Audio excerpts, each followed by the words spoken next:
राज्यामध्ये झालेल्या विधानसभा निवडणुकीमध्ये महाविकास आघाडीचा पार सुपडा साफ झालाय आणि अशामध्येच विरोधकांनी थेट ईव्हीएम आणि निवडणूक आयोगाच्या कार्यप्रणालीवरती आक्षेप घेतला। दरम्यान ईव्हीएमची नेमकी प्रक्रिया काय असते आणि पडताळणीसाठी कोण अर्ज करू शकतो या संदर्भामध्ये उपजिल्हा निवडणूक अधिकारी देवेंद्र कटके यांच्यासोबत बातचीत केली आहे आमच्या प्रतिनिधींनी।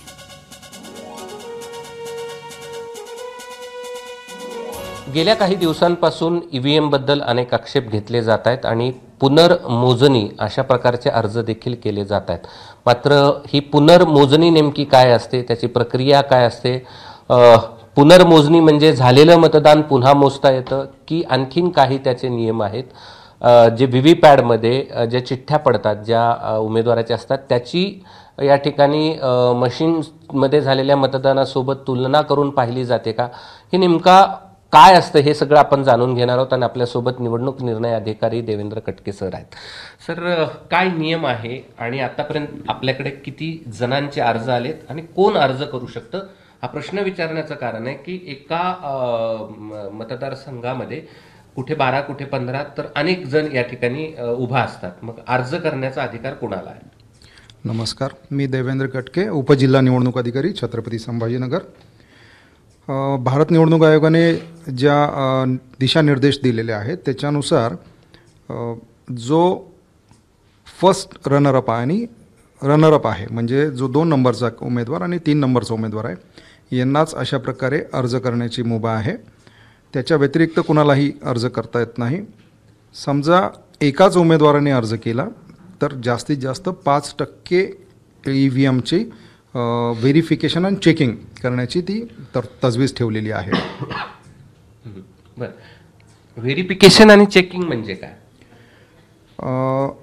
भारत निवडणूक आयोगाने काही गाईडलाईन्स इश्यू केलेल्या आहेत। 1 जून 2024, 16 जुलै 2024 आणि 30 जुलै 2024 याच्यानुसार जे असे अर्ज आलेले आहेत, समजा आपली 23 तारखेला आपला निकाल घोषित झाला, 23 तारखेपासून 7 दिवसाच्या आतमध्ये जे उपविजेते आहेत आणि त्याच्यानंतरचे 3 नंबरचे उमेदवार यांनी 7 दिवसाच्या आतमध्ये जिल्हा निवडणूक अधिकारी यांच्याकडे लेखी ॲनेक्झर 1 मधला अर्ज करायचा आहे आणि अशा स्वरूपात प्राप्त झालेले सगळे अर्ज पुढच्या 5 दिवसामध्ये संकलित करून आम्हाला सीईओ ऑफिसला पाठवायचे आहेत आणि सीईओ ऑफिस संबंध 1 महिन्यामध्ये म्हणजे 23 तारखेपासून 23 नोव्हेंबरपासून ते 22 डिसेंबरपर्यंत या कालावधीमध्ये आलेले सगळे जे जिल्ह्याचे अर्ज आहे ते संकलित करून बेल कंपनी किंवा ECILची कंपनी ज्याची ती मशीन यूज केलेली आहे आणि भारत निवडणूक आयोग यांना ती माहिती पाठवते। इलेक्शन पिटिशन करण्यासंदर्भातला स्टॅच्युटरी पिरियड आहे 45 डेजचा। 45 दिवसापर्यंत कुठल्याही प्रकारचं मशीनचं चेकिंग आणि व्हेरिफिकेशन केलं जात नाही। जर का इलेक्शन पिटिशन झालं काही प्रकरणांमध्ये तर कोर्टाच्या आदेशाशिवाय चेकिंग अँड व्हेरिफिकेशन करता येत नाही। आता समजा आपण असं गृहीत धरूयात की इलेक्शन पिटिशन असं आहे की अर्ज करणं म्हणजे चेकिंग अँड व्हेरिफिकेशन फक्त मशीनचं होईल, झालेल्या मतदानाची होणार नाही। हां, सांगतो। आता समजा आपण भारत निवडणूक आयोगाने ठरवलं की या पर्टिक्युलर इलेक्शन पिटिशनमध्ये न असलेल्या ज्या मतदारसंघ आहेत त्याच्या मशीनचं व्हेरिफिकेशन करायचं, तर बेल कंपनीचे किंवा ECILचे इंजिनियर यांच्याकडून ते तारखा घेऊन उमेदवारांना लेखी कळवलं जातं आणि सिमिलर पद्धतीने जसं आम्ही फर्स्ट लेवल चेकिंगसाठी पूर्ण EVM मॅन्युअलचा प्रोटोकॉल फॉलो करतो त्यानुसार त्या मशीन्स स्ट्रॉंग रूममधून प्रॉपरली ते बाहेर काढल्या जातात। ज्या मशीन्स मतदान केंद्राचे क्रमांकानुसार सांगितले असतील उमेदवारांनी किंवा मग EVMचे नंबर दिले असतील तर या मशीन बाहेर काढल्या जातात आणि त्या मशीन एकमेकांना कनेक्ट केल्या जातात। Control unit, ballot unit number 1, ballot unit number 2 आणि व्हीव्हीपॅट, आणि या मशीन कनेक्ट केल्याच्यानंतर पॉवर पॅक त्याच्यामध्ये इन्स्टॉल करून पेपर रोल इन्स्टॉल केला जातो आणि पॉवर ऑन केल्याच्यानंतर त्याच्यावर ते डिस्प्ले येतं। कंट्रोल युनिट हे डिस्कवर करतं कुठले डिव्हाइस त्याला कनेक्टेड आहे। मग बॅलेट युनिट नंबर 1 कोणता आहे, बॅलेट युनिट नंबर 2 कोणता आहे, व्हीव्हीपॅटचा सिरीज काय आहे, हे सगळं त्याच्यावर दाखवलं जातं। दिस इज दी चेकिंग। आणि याच्यानंतर ही मशीन प्रॉपरली काम करते की नाही हे पाहण्यासाठी या मशीनमधला डेटा इरेज केला जातो, ज्याला आपण CRC म्हणतो, क्लोज, रिझल्ट आणि क्लिअर अशा पद्धतीने। CRC केल्याच्यानंतर मग बॅलेट युनिटवर डमी बॅलेट पेपर इन्स्टॉल केला जातो आणि डमी सिम्बल व्हीव्हीपॅटमध्ये लोड केले जातात आणि मग कॅन्डिडेट किंवा त्यांचे जे निवडणूक प्रतिनिधी आहेत यांना 1400पर्यंत मतदान करून पाहण्याची मुभा आहे, ज्याला आपण मॉक पोल म्हणतो. आणि त्यांनी त्याचा रेकॉर्ड मेंटेन करायचा, रेकॉर्ड प्रॉपरली ठेवायचा आणि पूर्ण प्रक्रिया झाल्याच्यानंतर मशीनमध्ये निघालेल्या चिठ्ठ्या, मशीनमध्ये नोंदवलेलं मतदान आणि आपण घेतलेल्या नोंदी या टॅली होतात की नाही हे पाहायचं. ही संबंध प्रक्रिया अशा प्रकारे होणार आहे. म्हणजे हे नव्यानं झालेलं मतदान टॅली करता येतं, आधी मशीनमध्ये असलेलं मतदान टॅली करता येत नाही. अगदी. काय कारण? SOPs तशाच दिलेल्या आहेत भारत निवडणूक आयोगाने. बरं. जे निर्देश प्राप्त झाले त्यानुसारच त्याची कारवाई केली जाते. बरं. ते जर आपल्याला मोजायचे असतील, आधीचं मतदान टॅली करायचं असेल व्हीव्हीपॅटमध्ये असलेल्या चिठ्ठ्यांशी, तर त्याची प्रक्रिया काय? कदाचित इलेक्शन पिटिशनमध्ये जर काही अर्जदार गेले तर ते अधिकार कोर्टाला आहेत. कोर्टाने जर तसे निर्देश दिले तर मग ती प्रक्रिया होऊ शकते. त्यासाठी ते 45 दिवस इरेज करू नये असा नियम आहे. अगदी. आणि जिथे EP झाला म्हणजे इलेक्शन पिटिशन झालं तर त्याचा निकाल लागेपर्यंत ते आम्ही रिटेन करतो. बरं. म्हणजे जे लोकांमध्ये असं जे दिसतंय की पैसे भरल्यानंतर आपलंच झालेलं मतदान आपल्याला पुन्हा चेक करता येतं किंवा त्याची पडताळणी व्हीव्हीपॅटमध्ये असलेल्या चिठ्ठ्यांशी करता येते, तर असं करता येत नाही. अगदी तसं नाही येते. तसं करता येत नाही.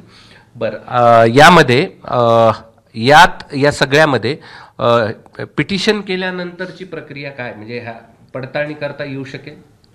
हां, ते न्यायालयाने जर तसे निर्देश दिले की या मशीन्स पूर्ण व्हीव्हीपॅट काढा, त्याच्या चिठ्ठ्या मोजा, जे काही निर्देश कोर्ट देईल ते फॉलो केले जाणार. बरं. यात आणखीन असं आहे की किती मशीन चेक करता येतात आणि त्याचं शुल्क काय आहे? हां, सध्या जे चेकिंग अँड व्हेरिफिकेशन आहे ते टोटल 5% मशीनचं करता येतं. म्हणजे समजा 2 नंबरचे आणि 3 नंबरच्या उमेदवारांनी दोघांनीही अर्ज केले तर दोघांचे मिळून 5%, मग त्यांना ती मुभा आहे 2.5%, 2.5%ची. आणि एक इलेक्ट्रॉनिक वोटिंग मशीन चेकिंग आणि व्हेरिफिकेशन करण्यासाठी 40,000 प्लस 18% GST म्हणजे 47,200 इतकं एका EVM साठीचं शुल्क आहे. किती मशीन चेक करतात? 5%. आता आमच्याकडे तितकी मागणी नाही झाली. आपल्या जिल्ह्यामध्ये एकूण 4 उमेदवारांनी शुल्क भरून अर्ज केलेले आहेत. त्याच्यामध्ये काही लोकांनी 1च मागणी केली, काही लोकांनी 2च मागणी केलेली आहे. एका उमेदवारांनी 5 याची मागणी केलेली आहे. तर तितक्या युनिट्स काढून त्यांना दाखवल्या जातील. साधा असा प्रश्न आहे की 45 दिवसानंतर म्हणजे 45 दिवस तुम्ही ते सर्व जपून ठेवता, मात्र जे आम्ही मतदान करतो आणि त्यानंतर जी व्हीव्हीपॅटमध्ये आपल्याला जे कोणतं चिन्ह असेल त्याची जी आपल्याला फोटो पाहायला मिळतो, त्यातली जी शाई आहे ती खूप त्रुटक आहे अशी वाटते, की जी आपण नोटा किंवा EVM आपल्या ATM मधून जे बाहेर पडतं अशा पद्धतीची त्याचं प्रत आहे असं वाटतं. मग ही इरेज होत नाही का? नाही, ही इरेज होऊ नये याच्याकरिता या सगळ्या ज्या चिठ्ठ्या मॉकपोलच्या सुद्धा आणि पोल झाल्याच्या नंतर ज्या काउंटिंगच्या डेला बाहेर काढलेल्या आहेत, या सगळ्या चिठ्ठ्या ब्लॅक एन्व्हलपमध्ये सील करून ठेवल्या जातात, जेणेकरून त्याला सनलाईट त्याच्यावर पडणार नाही आणि त्याच्यामुळे त्याच्यावरची शाई जात नाही. ती रिटेन होते अशी. धन्यवाद. हे होते कटके सर आणि त्यांनी स्पष्ट केलेलं आहे. पुन्हा एकदा सांगतो की आपल्या मनामध्ये जर असेल की झालेलं मतदान या ठिकाणी पैसे भरल्यानंतर त्याचं मोजणी करता येते, तर तसं नाही, तर केवळ EVMची पडताळणी करता येते पुन्हा मॉकपोल करून. आणि जर आपल्याला आहे ते मतदान पुन्हा टॅली करायचं असेल तर त्याला न्यायालयात याचिका करावी लागेल आणि न्यायालयात याचिका दाखल झाल्यानंतर कोर्टाने जर आदेश दिले टॅली करण्याचे तरच मूळ मतदान जे आहे ते टॅली करता येऊ शकेल. कॅमेरामन धनंजय दारुंटेसह मी कृष्णा केंडे, ABP माझा, छत्रपती संभाजीनगर. ABP माझा, उघडा डोळे बघा नीट.